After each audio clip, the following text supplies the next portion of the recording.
ایک بھائی نے کہا کہ شب برات میں مغرب کے بعد جو نوافل پڑھے جاتے ہیں اکیلے پڑھنے چاہیے یا جماعت سے؟ ہمارے ہاں جماعت سے پڑھنے پر فتنہ پھیل گیا ہے مسجد کے اندر، کیا حکم شرع ہوگا؟ دیکھیں، بالکل اگر جماعت سے اس کا اہتمام ہوتا ہے تو نہ منع کیا جائے۔ اچھی طرح سمجھ لیں کہ ہمارے فقہا جو پرانے فقہا تھے، قدیم فقہا تھے، انہوں نے یہ نوافل کو جماعت سے پڑھنے کو منع کیا تھا، لیکن ہر ایسا نہیں 2-4 جمع ہو گئے خود پڑھ لی کوئی بات نہیں، وہ تداعی کے طور پہ، تداعی کا مطلب باقاعدہ دعوت دینا، یا یوں کہہ لیں کہ ایک امام کے علاوہ کم از کم 4-5 مقتدی کا ہونا، انہوں نے منع کیا کہ ایسا نہ کریں۔ اچھا، کیوں منع کیا تھا؟ اس وجہ سے کہ اس زمانے میں فرض نماز اور اس کی جماعت کی بڑی رغبت تھی، لوگ اس طرف مائل ہوتے تھے۔ انہوں نے سوچا اگر ہم نوافل کی جماعت کی اجازت دیں گے تو ہو سکتا ہے کہ اس میں مشغول ہو کر پھر جو واجب جماعت ہے اس سے بے رغبتی پیدا ہو جائے، تو منع کر دیا۔ اس لیے نہیں کہ یہ حرام ہے، اس لیے نہیں کہ آپ گناہگار ہوں گے، بلکہ صرف اس لیے کہ وہ قلت جماعت کا سبب نہ بنے۔ پھر جب تغیر زمانہ ہوا تو ہمارے بہت سے فقہا نے، جن میں خود اعلیٰ حضرت امام اہل سنت امام احمد رضا خان ہیں، فتاوی رضوی میں فتاوی موجود ہے، انہوں نے اس کی باقاعدہ اجازت مرحمت فرمائی، بلکہ یہاں تک لکھا کہ یہ اس وقت جو فقہا نے منع کیا تو اس وقت اگر کوئی جماعت سے نماز پڑھتا زیادہ سے زیادہ مکروہ تنزیہی ہوتا، اس سے زیادہ نہیں، کیونکہ اس میں تحریمی پہ کوئی دلیل نہیں، اس کے حرام ہونے پہ کیا دلیل ہے؟ زیادہ مکروہ تنزیہی، اور مکروہ تنزیہی فعل گناہ نہیں ہوتا، بلکہ تحقیق اعلیٰ حضرت کے مطابق مکروہ تنزیہی فعل پر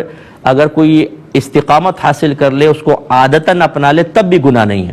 اور آپ نے لکھا کہ اگر مکروہ تنزیہی فعل سے لوگ دین کی طرف مائل ہو رہے ہوں تو اس سے وہی منع کرے گا جو شریعت کے معاملے میں جاہل ہوگا۔ اس لیے اب آپ دیکھیں، آپ فرض نماز کے لیے بلاتے رہیں لوگوں کو، جماعت کی ترغیب دیتے رہیں، مسجدیں نہیں بھریں گی، لیکن نوافل کے لیے بلائیں گے، ٹھاٹے مارتا سمندر آئے گا۔ اس کا مطلب یہ ہے کہ لوگ مائل ہو رہے ہیں، ہونے دیں۔ اب جو یہ نوافل کی جماعت ہے، اس میں آپ بیان رکھیں اصلاحی، پہلے یا بعد میں اصلاحی بیان، اس میں فرض نماز کی ترغیب دیں، جماعت کی ترغیب دیں، تو گویا کہ اب نفل جماعت کے لیے لوگوں کا آنا اور وہاں پر بیٹھنا، اصلاحی بیان سننا، یہ واجب جماعت کو تقویت پہنچائے گا۔ مقصود بدل گیا۔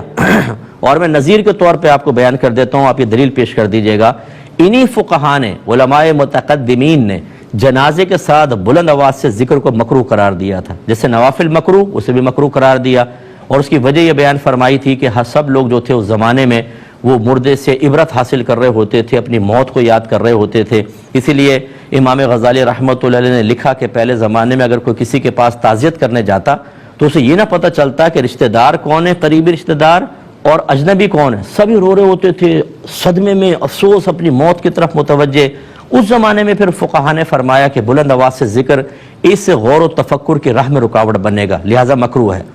پھر جب تغیر زمانہ ہوا، اب لوگ جنازے کے ساتھ جا رہے ہیں، کوئی موبائل پہ کاروبار کی باتیں کر رہا ہے، ہنسی مذاق ٹھٹے کر رہے ہیں، تو کہا کہ بلند آواز سے ذکر کرنے دو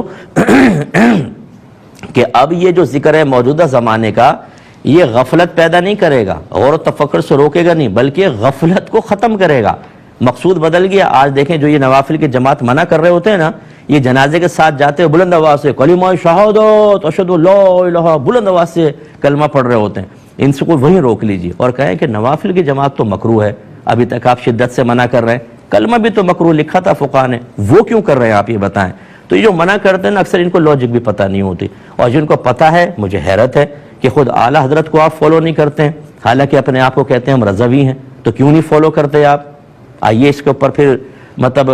ایک ڈیبیٹ رکھ لینی چاہیے۔ ایسے لوگوں کے لیے میں گزارش کر رہا ہوں جو ہٹ دھرمی کر کے مسجدوں میں فتنہ پھیلا رہے ہیں، لوگوں کو بیچارے اچھا خاصا لوگ جماعت سے نماز پڑھ رہے ہیں ان کو روکنے کی کوشش کر رہے ہیں۔ بھائی کوئی پڑھ رہا ہے، آپ نہیں پڑھنا چاہتے ہٹ جائیں، پڑھنے دے لوگوں کو۔ باقی تفصیل میں نے بیان کر دی ہے، کسی کو اور تشفی چاہیے تو انشاءاللہ پھر اور میں آپ کو مواد بھی فراہم کر سکتا ہوں، لیکن یہ اس طرح کے فتنے فساد نہ پھیلائے جائیں۔ کمیٹی کو چاہیے اس پہ اگر آپ سمجھتے ہیں کچھ لوگ فتنہ کر رہے ہیں مسجد کے اندر تو اس پر ایک فتویٰ لے لیں، ہماری اکیڈمی سے لے لیجئے کہ میرا نمبر لے لیں، یہاں سے ہم آپ کو ریٹن فتویٰ دے دیں گے، ہوگا بھی فتویٰ وہی دے دوں گا، پہلے بنے ہوتے ہمارے فتوے، تو وہ آپ لے کر وہ دے دیں کمیٹی کو، اور جو لوگ اعتراض کریں اس کو دکھا دیں کہ اس کے خلاف دلیل لے کر آؤ۔ انشاءاللہ نہیں لے کر آ سکتے اور پھر آپ کا کام آسان ہو جائے گا۔